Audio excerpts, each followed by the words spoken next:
Le Centre d'action pour le développement, en sigle CAD, a publié ce 26 octobre 2024, au cours d'une conférence de presse, le rapport de son enquête sur la situation des droits humains au Congo-Brazzaville.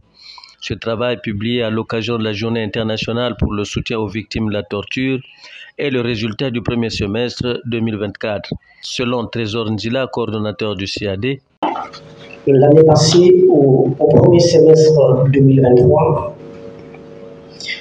nous avons documenté 13 cas. Mais au premier semestre 2024, nous sommes à 122 cas de torture, de traitement cruel, inhumain et dégradant. Ça montre que la pratique ne recule pas. Et toujours au premier semestre 2024, nous avons documenté 5 cas qui ont conduit à la mort. Au premier semestre 2023, nous étions à 2. C'est pour vous dire que nous avons encore du chemin à faire. Quand nous avons analysé le récent rapport du groupe de travail des Nations Unies sur l'examen périodique universel, 244 recommandations ont été adressées à l'endroit de l'État congolais. Sur les 244 recommandations, le Congo en a accepté 232. Plusieurs recommandations portent sur la torture. Je rappelle que le Congo est signataire a ratifié cette convention en 2003. Donc ça fait aujourd'hui 21 ans que nous sommes liés à cette convention. Mais est-il que notre droit pénal ne reconnaît pas la torture? Vous ne lirez nulle part en dehors de la Constitution qui interdit la torture, c'est un principe, mais le droit pénal qui est censé sanctionner la torture, qui est censé donner une définition de la torture, ne fait pas mention de ce crime extrêmement grave. Nous invitons le Premier ministre à prendre des mesures importantes pour combattre cette pratique. On n'est pas obligé de torturer quelqu'un pour faire une procédure propre. Au premier semestre 2024, nous avons documenté 1039 violations des droits humains.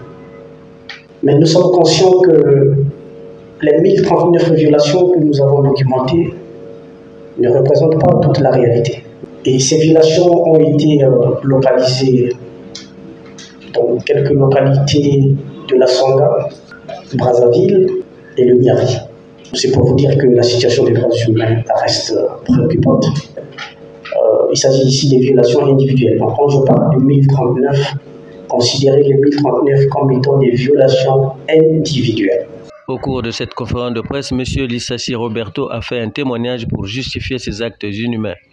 En date du 30 mai 2022, j'ai été invité téléphoniquement d'arriver au poste de police du commissariat de Mboshi, ex-Tosaobika, prétendant que j'ai fait fuir un jeune garçon au commissariat de l'OCH, le nommé Monsenzo Fils, qui a été torturé là-bas aussi. Je suis venu le trouver dans un état ensanglanté. On lui a posé la question chez le capitaine. Est-ce que c'est lui qui t'avait sorti au commissariat de l'OCH? Ce dernier a dit non. De père de baston, ils ont commencé encore à le frapper. Il était obligé de dire oui. Moi, je leur ai répondu, prétendant s'il sort à minuit au commissariat de l'OCH. Je ne travaille pas au commissariat de l'OCH. Moi, je peux lui faire sortir là-bas, qui donne les 2 chiffres de mon numéro en tête. Alors qu'on dirait que j'étais trop sage. Si je peux enlever mon abacos, j'ai des impacts de câbles électriques.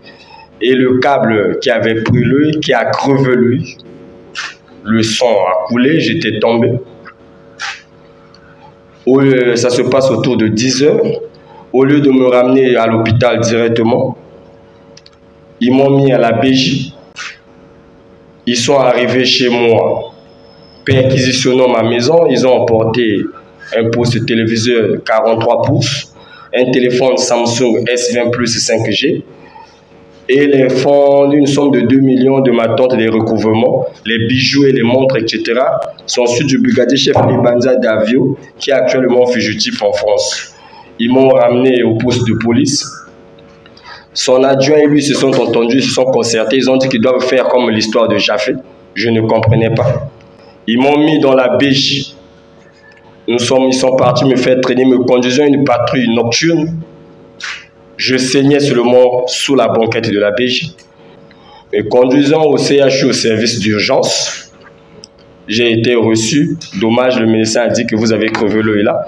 Mais nous ne pouvons pas décortiquer parce qu'il y a une hémorragie qui est là. Nous devons arrêter l'hémorragie. Le reste, c'est la spécialiste d'ophtalmologie qui va en conclure.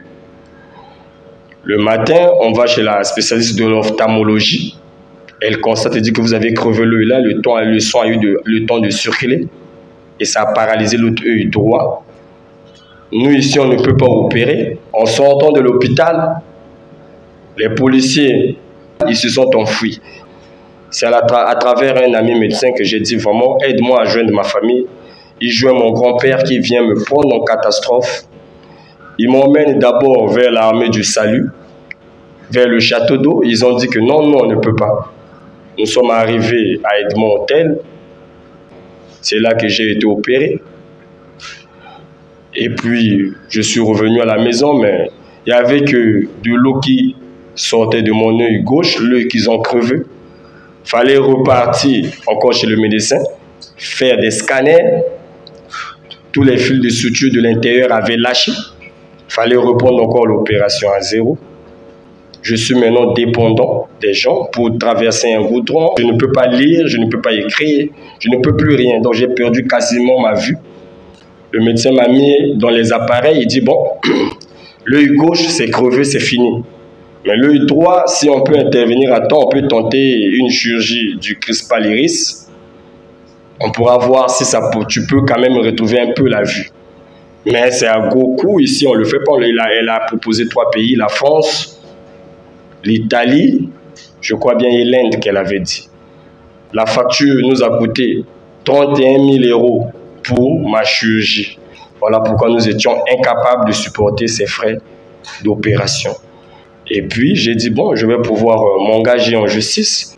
J'ai engagé un avocat qui a déposé plainte le 23 novembre 2023.